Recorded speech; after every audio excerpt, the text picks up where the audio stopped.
Welcome, Raising Kanan fans. I am back to cover season four. We're up to episode three. I'm a little behind with my reviews. I know I'm starting with the third episode, but I've been locked in since episode one, and you can be rest assured you'll be getting these reviews every single week, normally an hour or two after the episode ends. So if you like the content, please like and subscribe. But before I begin my review of this episode, I have a special interview with none other than Sharon Washington, who plays Grandma Joyce Thomas on Raising Kanan. So before I get into my review, let's get right into this interview with Miss Washington about what went down in episode three and where her character is going to be going for the remainder of the season. Ismail Abdulsalam, beatsboxingmayhem.com. I'm here with the wonderful Sharon Washington. Sharon, thank you for making time this early morning. How are you today? I'm very well. Thank you so much. I'm happy to be here. Happy to chat. Great, great. So I guess a good place to start would be not with this episode. I wanted to go back with why you think your character, Miss Joyce Thomas, decided to tell Kanan, of all people, about her illness. Do you think it was because she felt he was emotionally ready, or is it more of a desperation thing as far as he's the only one in the family that's not estranged from her at this point? Wow, great question. I think that it's because of their very special relationship. I think Joyce and Kanan have developed this relationship where they really trust each other. I mean, it's based in such, I call it pure love, right? She has a complex and complicated relationship with her kids, certainly with Rock, because they're so much alike, right? And they have Mhm. that history, and with Marvin and Lulu as well. But I think with Kanan, it's her. First of all, it's her grandma loving her baby, her baby boy grandson. And I think it's just one of those things, sometimes in families you connect with a particular relative, and I think they just connected on that level. And I think Kanan is probably the only one who could have come to her. Well, I know Kanan is the only one who could have come to her and said, you know, you need to talk. We need to, they really have like that um honest relationship. So I think it's all based in love. I see, I see. And we know when a matriarch or a patriarch, when they have a diagnosis like this, it can really bring the family together, or it can bring up too many old wounds where the family even drifts further apart. Do you feel Joyce is ready to be vulnerable enough to, I guess, have that accountability and healing that her children seem to be looking for, but don't know how to Mm. really go about it? Hmm. I think that Joyce doesn't know how this information is going to affect the family. I mean, part of it is Joyce has her own issues, and that's part of the reason she's estranged from her kids. Um, and I think Kanan really wants to break the trauma bonds, right, that this family has been dealing with. And I think we don't know how this is going to end up landing. Like the family has been through a lot, been through some major stuff, and it's Mhm. stayed together. But this is um, something that no one is expecting, and I don't think anyone knows who's going to step forward, right? Who is it going to be? Is it going to be Rock? Is it going to be Kanan? Is it going to be somebody else we don't expect who is like, okay, we can fall apart, but then we have to come back together because family is family, right? So I think we don't know how this is going to land, and I think Joyce is making the gamble because she doesn't have a choice, and Kanan has made her understand that she has to do this. I see. Now, at this point, when you read the script for episode three, if you had to take a guess, who do you think's relationship has the better opportunity to get repaired? Her relationship with Lou or her relationship with Rock, based on this news? Mm. When I read the script, I wasn't sure how it was going to affect her relationship with Lou. Her relationship with Rock is so, you just never know. It's such a moment to moment relationship. It's so charged and so filled with all kinds of different emotions that I really wasn't. Sure. I think, Patina and I didn't talk about it a lot. We were like, let's play this in the moment and see how this plays. I mean, the script is obviously written and it's beautifully written, but it's a dinner table scene. So you just think anything could happen. People could hear things in a way you weren't expecting them to hear it. They could take it in a different way. So credit to the director who let us play around with it. So I honestly wasn't sure. I knew it was going to be a confrontation, no matter what, because that's what their relationship is, no matter what. And certainly with news like this, um, it was not going to go over well. With Lou and Marvin, I think she thought maybe she could get through to her sons in Mm. this. Got it. Got it. One thing that hasn't been touched on a lot that stuck with me is when Kane in a couple episodes was going to get the history of his grandfather. Hmm. It made me curious. When you think of Joyce's backstory, how do you think her husband's suicide affected how she parented her children? I think it completely changed the way she parented her children.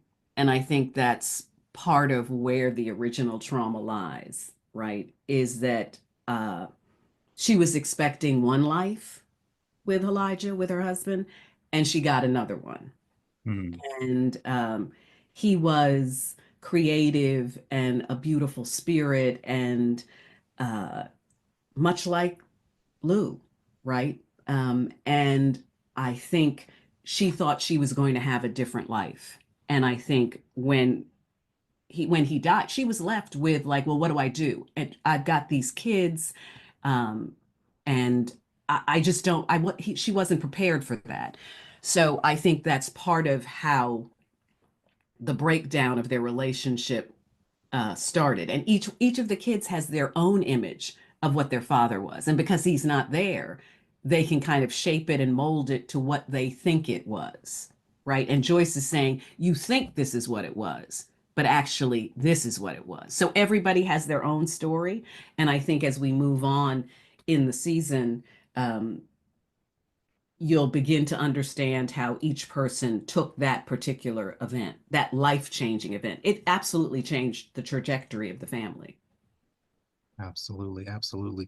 Well, Sharon, I really thank you for your time. It was a pleasure speaking with you. I'm not going to say this is the end because we know with all the medicine out here, it could be remission. We don't know. So hopefully I get a chance to talk with you either at the end of this season or maybe next season. That would be lovely. Thank you so much. I appreciate it. Well, thank you very much to Mrs. Sharon Washington for that exceptional interview. I hope you guys enjoyed it. So let's get right into my review of this third episode, Bygones. Let's start with Unique because as erratic as Unique seems with, the headaches and everything and just focused on revenge, his attack so far has been very strategic on who he's been hitting. Number one, last episode, he took out Rock's attorney. So that cuts off the police. Now she doesn't have the inside access to what's going on. She doesn't know what's coming. And it's already making her more paranoid. It's very subtle, but let's keep that in mind. You got this situation going on, and now you got the checks that have been killed. So now her drug supply has been cut off, her money's been cut off, her legal uh, expertise has been cut off as far as with her lawyer. And now she also has Marvin, who she can't trust. So when Rock's paranoia grows, she gets more erratic and she gets more murderous. So let's keep an eye on that. Because remember last time she took out Scrap, um, and that was unjust. And she said that she has to live with that. We have to keep in mind, would she go as far as taking out Marvin and mistaking him for what Unique is doing? Can't put that past Rock when she gets paranoid. So let's keep that in mind. I think the other thing that stood out to me is that Unique has also now made the first move on Kanan's spot. We don't know if he's took out OC, but he's done something with him. And if you look at the preview for episode 4, it looks like he's having a confrontation with Kanan and trying to get Kanan on his side. So that can be something. Would Kanan go as far as going against the family? We know from the last scene that he had with Rock before they had the family dinner that he's still completely done with her. He's angry for, I think he has a sense of anger about what he's become. Rock wanted him to go down the road of going to school and going to college, but everything that she's done has put him on a different path. And I think he has a little bit of resentment for how his life has turned out, even though he's full-fledged with starting his business and everything. That other path that was open for him was shut, and he really didn't have a say so in it. So I think that's where some of that underlying anger for Rock comes from. But would he go as far as betraying his mother? That's the thing. I think so, because one thing we know in the Power universe is that children and their parents are always at odds and trying to kill each other. So this would go right in line with that. We haven't seen that so far in the Raising Kanan universe, so I think we're about due. Um, I don't think he wants to see his mother dead, though. I don't think Unique is going to come with that approach as far as that we're going to take out your mother. I think he wants to take everything from her and make her subordinate to him. I think that's what Kanan wants more than anything, to be out from under his mother's thumb. So I think if Unique comes with that approach, Kanan will be down with it because not only is he under his mother's thumb, so to speak, he's also under Snap and Pops. And by having Unique out there as his wild card, that can be his trump card to get complete independence from both of those entities, his mother and Snaps and Pops. So I think if Unique comes with that approach, he can get Kanan on the side. And I really think that's who he's talking to. So look for next episode for Unique to make the supreme power play and get Kanan on his side. So keep an eye on that. We'll see very shortly if I'm completely wrong about that. The other thing would be with Unique, his greatest strength is that he's in the shadows, that no one knows that he's alive and that he's doing all these things. But he does have two very big weak points that I think will be his downfall in the second half of the season. The first downfall will be his family.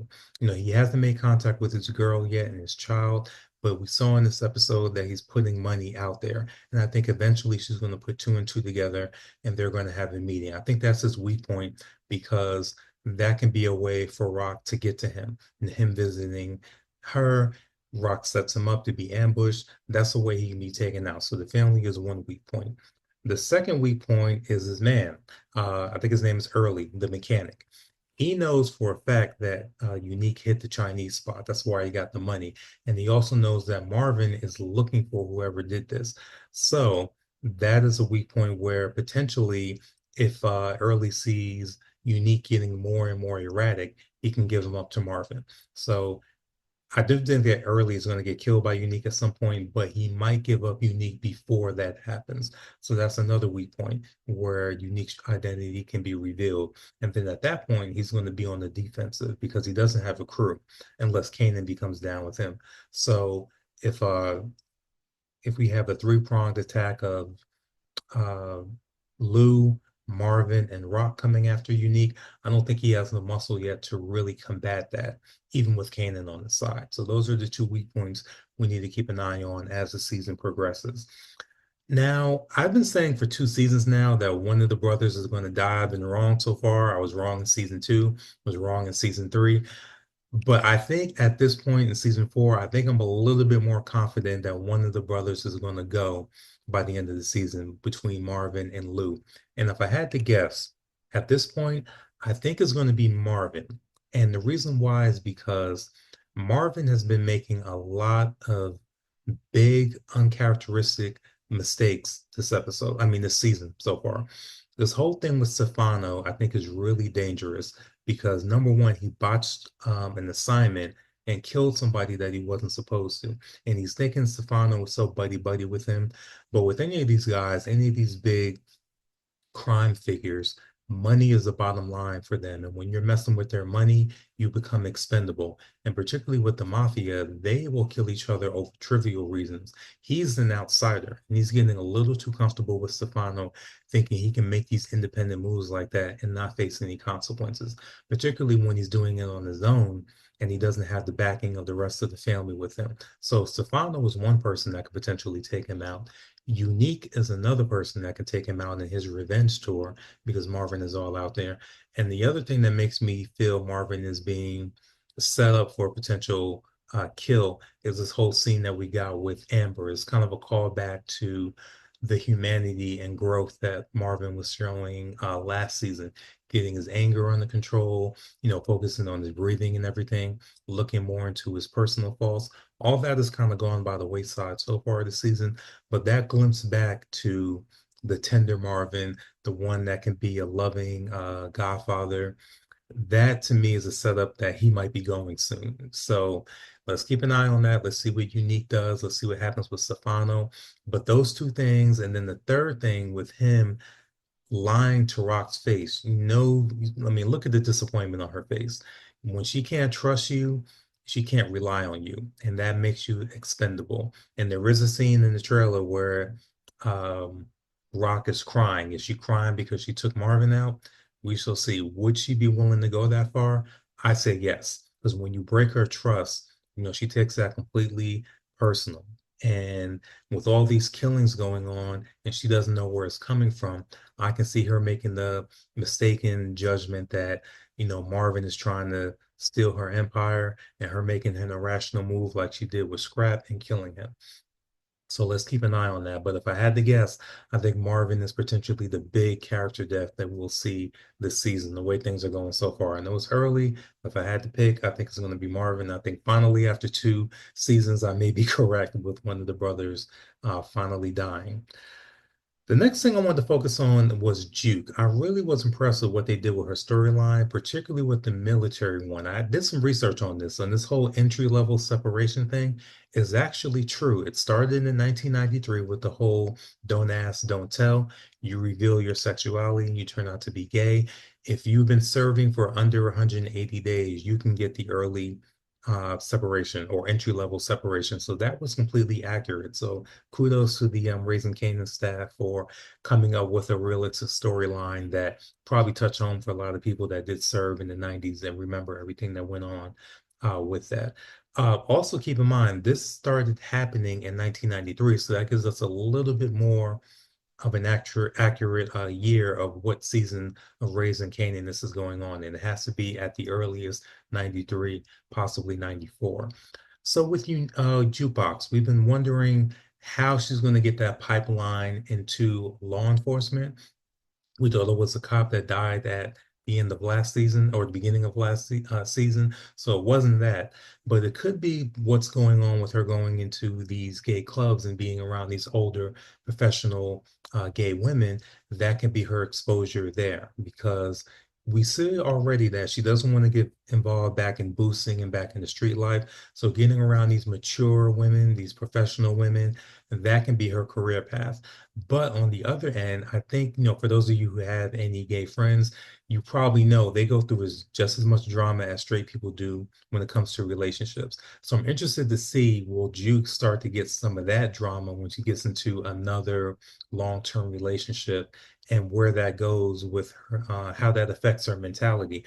Because we know she's had heartbreak before, but it was more so tragedy with Nicole, her first girlfriend. She hasn't really gotten done dirty yet by a gay woman. So I think that could potentially be coming this season, and we'll see how that affects Juke and her mentality going forward. If she gets like a real big heartbreak like that, does that drive her back to the street side? Or does that drive her into more of a professional setting and leads her into law enforcement? So we'll see where that goes with Juke. But I'm liking where storyline is going. Before I was a little disappointed with the first 2 episodes because I wanted to see how her life would be in the military, being a gay woman, navigating all of that. So when they switched from that so quickly, I thought it was too abrupt.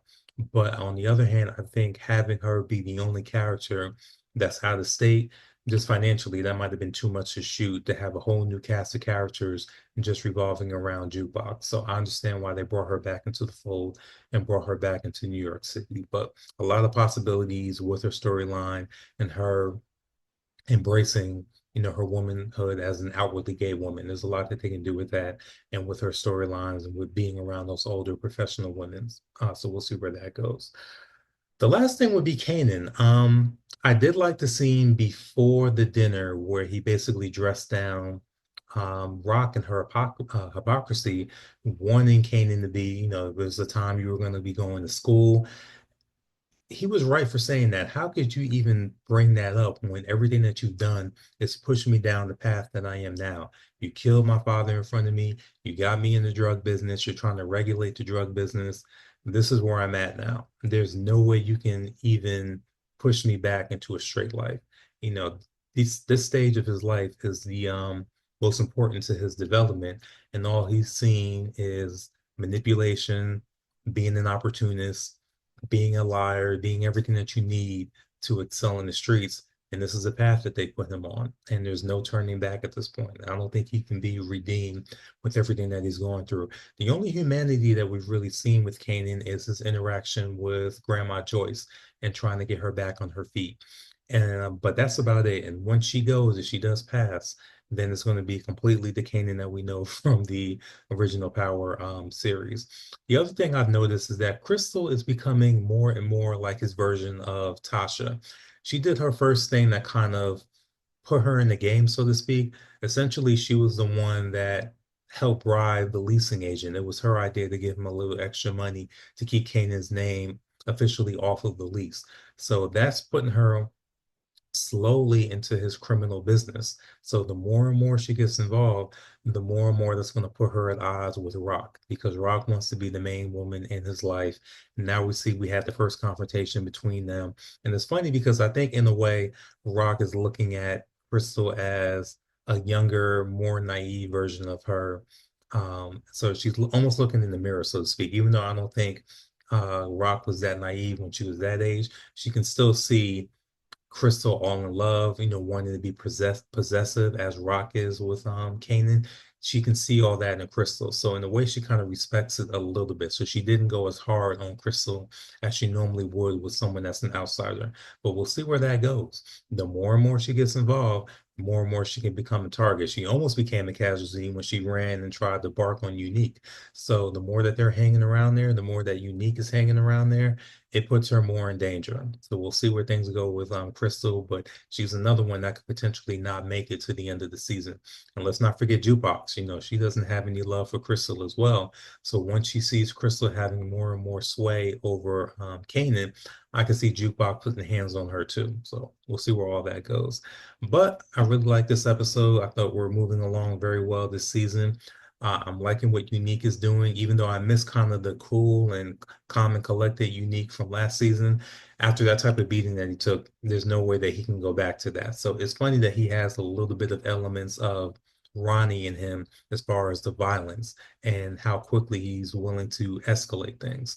But we'll see what this plot goes with, this alliance that's supposed to be happening next episode with someone that he's reaching out to.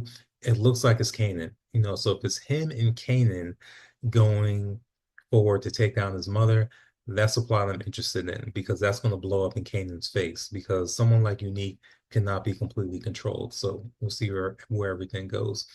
The only other big mystery is where is Famous? Um, when B-Rilla and Lou were talking and the Catch a Body song was playing on, or Streets Need the Body song was playing on the radio, and Lou turned it off, almost with an attitude, almost like he was disgusted.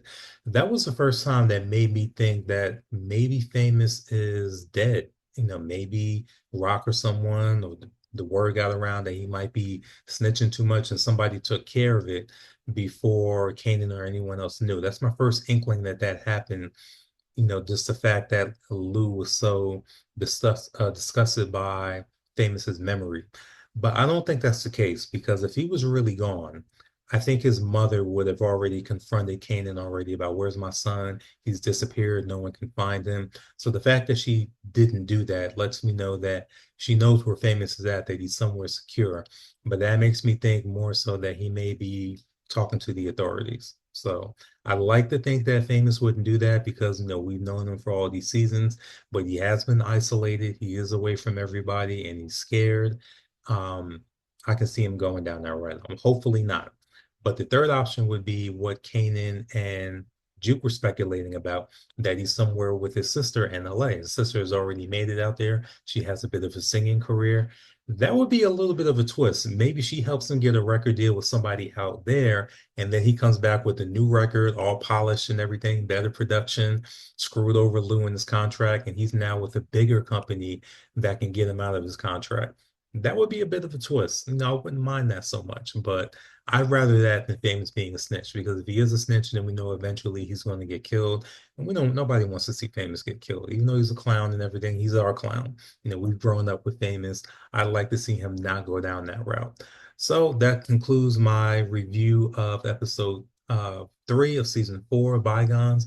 Let me know what you guys think. I hope you enjoyed this interview with Miss Sharon Washington. I'm hoping to get some more interviews with the cast before the end of the season. So stay tuned here. I'll let you know what I'm able to get as the season progresses.